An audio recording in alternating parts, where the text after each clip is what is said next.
Hello, this is YouTube Trend. Social media has had a huge impact, especially in the last couple of years.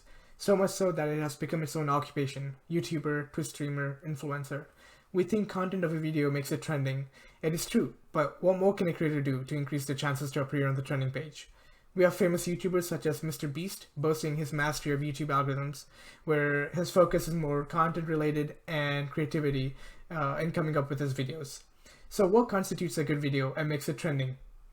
Most creators overlook the part of video descriptions and titling and wording, but it is also important to look at because it is the hook. Most people judge books by their covers, and so no matter how good the content might be, if a user does not click on the video, then the effort is wasted. We think a video with many likes and many views is great, but that itself is not quite trending. A video that is 10 years old might have more likes and views, but it is outdated and may not apply to today's environment. Throughout this project, we're trying to also capture this age factor and whether it has a huge impact on the trend itself.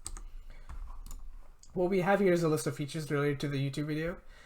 We also have several regions for where this data comes from: India, US, Germany, Japan.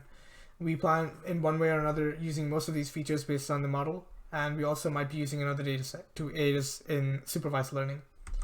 Since we have data spread across regions, we plan to combine them, then select features based on specific use cases and understanding the key factors. A technique we might use is PCA to understand specific outliers and spot any outliers within the features before we get started with training.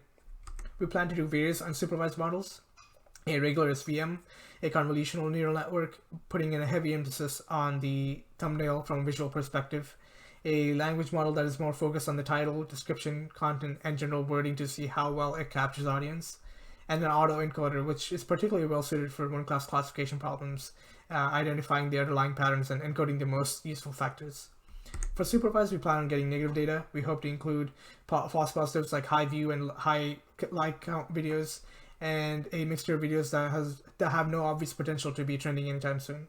This will also apply and actually have a classification where we compare trending and non-trending videos. We plan to simply use an SVM for this classification. Potentially as an idea to tie in all of the models together, we might make an unsolved model for a better prediction outcome. Finally, we hope to compare the model's accuracy based on the F1 score. This is a metric useful for imbalanced data, and as we only have one side of the picture, we can use this to measure the model's ability to identify a class by setting the positive class as our target and treating others as outliers. We also want to cross-reference the model's accuracy, and if we obtain similar or better results, even with the non-trending data, then I believe one-class classification was well worth it. These are our references and the contribution table.